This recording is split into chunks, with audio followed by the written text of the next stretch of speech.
अस्सलाम वालेकुम, मेरा नाम ताहिर अली है और मेरे यूट्यूब चैनल का नाम मुस्कान ज़ुबार है और मैं इस चैनल पे उर्दू तशरीहात अपलोड करता हूँ और मेरे चैनल को सब्सक्राइब करना ना भूलिएगा। बिस्मिल्लाहिर्रहमानिर्रहीम। अस्सलाम वालेकुम डियर स्टूडेंट्स, उम्मीद है आप लोग ठीक होंगे और आप लोगों की ज़िंदगी खुशियों के साथ गुजर रही होगी।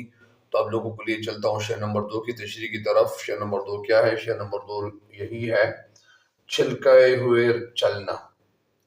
छिलकाए हुए चलना, खुशबू लबे लालीन की। छलकाए हुए चलना, खुशबू लबे लाली की या लबे लालीन की। एक बाग सा साथ अपने महकाए हुए रहना। इस शेर में जो मुश्किल अल्फाज हैं वो बताता चलूं। छलकान का मतलब है छलखाना, या छलकाए हुए का मतलब है इन्हें लबालब भर कर, मतलब इन्हें किसी चीज को इतना भरना कि माया लबरेज होकर गिरने लगे, उसको छिलकाना कहते हैं।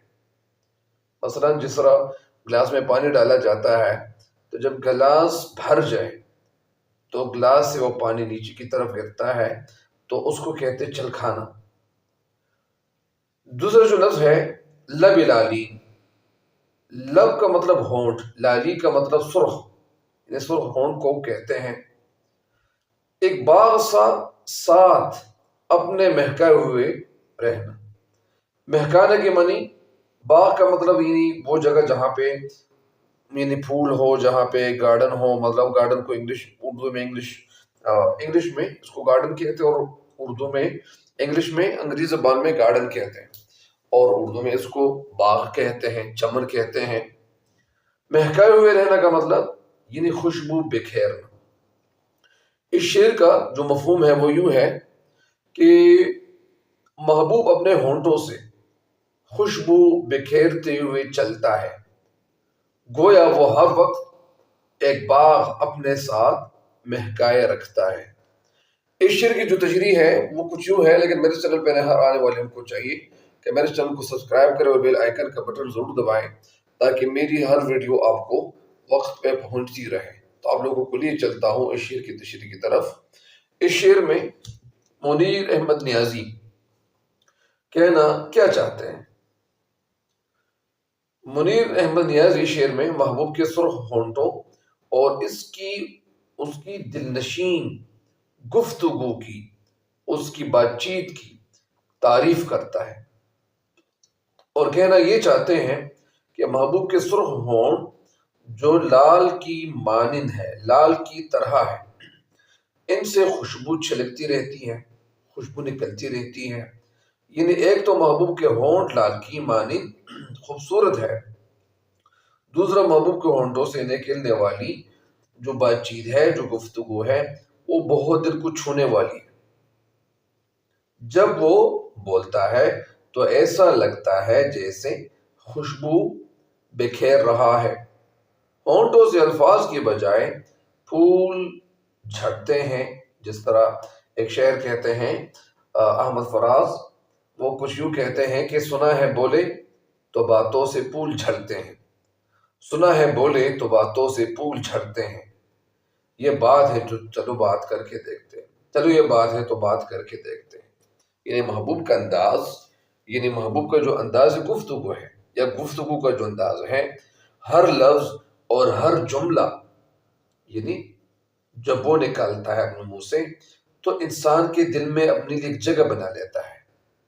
जाहिर है कि महबूब की बातें तो बड़ी अच्छी लगती हैं इंसान को, यानी बहुत यानी एक सुकून सा देता है।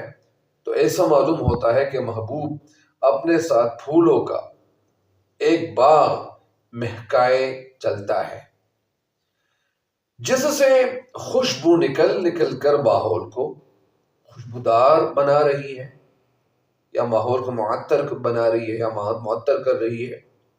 और एक बात ये बता दूं कि ये एक इंसानी फितरत भी है, ये एक इंसानी फितरत है कि उसे अपना महबूब दुनिया का हसीन शख्स मालूम होता है और महबूब की जो बातें होती हैं, महबूब की यानी हर अदा उसे दिल नशीन मालूम होता है, इसे यानी अच्छा मालूम होता है। اور عام طور پر جو شعراء ہیں وہ محبوب کے اعضاء اور اداؤں کو مختلف اشیاء سے تشبیہ دیتے ہیں، مختلف چیزوں سے تشبیہ دیتے ہیں۔ کبھی وہ محبوب کے ہونٹوں کو پھول سے تشبیہ دیتے ہیں تو کبھی اس کے چہرے کو چاند سے تشبیہ دیتے ہیں، کبھی اس کی گفتگو کو خوشبو سے تشبیہ دیتے ہیں تو کبھی اس کی نزاکت کو شیشے سے تشبیہ دیتے ہیں۔ لیکن یہاں شاعر نے محبوب کے ہونٹوں کو لب لعلین کہا ہے اور محبوب کی گفتگو کو خوشبو اور باغ سے تشبیہ دی ہے، تو یہ ایک عام شعراء کا ایک معمول رہا ہے۔ بہت سے شعراء کبھی مطلب ان زلفوں کی تعریف کرتے ہیں کہ ہم ہوئے تم ہوئے کہ میر ہوئے، اس کی زلفوں کے سب اسیر ہوئے، تو کبھی لوگ اور محبوب کی باتوں کی تعریف کرتے ہیں کہ بولے تو باتوں سے پھول جھڑتے ہیں، سنا ہے بولے تو باتوں سے پھول جھڑتے ہیں، یہ بات ہے تو چلو بات کر کے دیکھتے ہیں۔ تو یہ عام طور پر مختلف شعراء مختلف قسم کی تعریف کر رہے ہوتے ہیں۔ ظاہر ہے کہ جو محبوب کسی کا ہوتا ہے تو محبوب کے ساتھ تو اس کی محبت ہوتی ہے، محبوب کی ہر ایک بات اس کے لیے ایک خوشبو کے طور پر یا خوشبو کے طور پر نظر آ رہی ہوتی ہے۔ تو یہاں پہ منیر جو نیازی ہے تو انہوں نے بھی کچھ اس طرح کہا ہوا ہے کہ میرا جو محبوب ہے یہ اس طرح خوبصورت ہے، اور ان کی جو باتیں ہیں یا میرے محبوب کی جو باتیں ہیں وہ بھی بڑی سحر انگیز ہے، بڑی دل فریب ہے، جب میں سنتا ہوں تو میرے دل کو اپنی طرف متوجہ کرتا ہے۔ تو یہ شعراء کچھ اس طرح باتیں کرتے رہتے ہیں۔ امید ہے کہ انشاءاللہ آپ اس شعر کی تشریح سے فائدہ ضرور اٹھائیں گے۔ اگرچہ شعر کی تشریح جو ہے دل نہیں چاہ رہا تھا کہ اس کی تشریح میں کر لیتا، بس اصل میں وجہ یہ ہے کہ اور اس میں بہت زیادہ ڈیٹیل میں نہیں جانا چاہتا کیونکہ اس شعر کی تشریح مجھے اچھی نہیں لگتی، تو اس وجہ سے بھی اس کی میں تشریح کی طرف نہیں لے کے جانا چاہتا۔ تشریح تو میں نے کی لیکن زیادہ ڈیٹیل میں نہیں گیا۔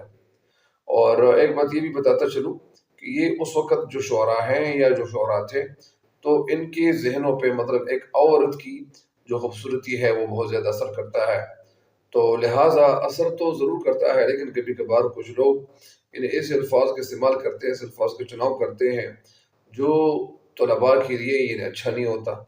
اور ظاہر ہے کہ ایسی شاعری ہونی چاہیے جو پاک صاف ہو، جس میں کوئی کر گزرنے کا جذبہ ہو، جس طرح علامہ اقبال رحمۃ اللہ کی جو شاعری ہے، تو علامہ اقبال رحمۃ اللہ کی جو شاعری ہے ان کی شاعری میں ایسے جذبات ہیں کہ انسان کو ان جذبات سے مطلب کیا کرتا ہے، انسان کو ایک منزل کی طرف روانہ کرتا ہے۔ اور جب ہم ان شعراء کی شاعری کی طرف دیکھتے ہیں تو یہ تو کبھی کبھار مطلب ایسے الفاظ کا چناؤ کرتے ہیں کہ جن الفاظ پہ جب بندہ سوچتا ہے تو انسان کو حیران کر دیتا ہے۔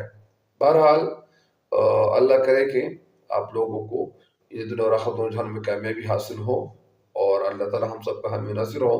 ایک بات یہ بھی بتاتا چلوں کہ عام طور پر طلباء کو ان اشعار کی تشریح کی طرف زیادہ ڈیٹیل میں نہیں جانا چاہیے، بس ٹو دا پوائنٹ رہنا چاہیے، تشریح ایسی کرنی چاہیے جن کی وجہ سے آپ کے نمبر زیادہ سے زیادہ آ جائیں۔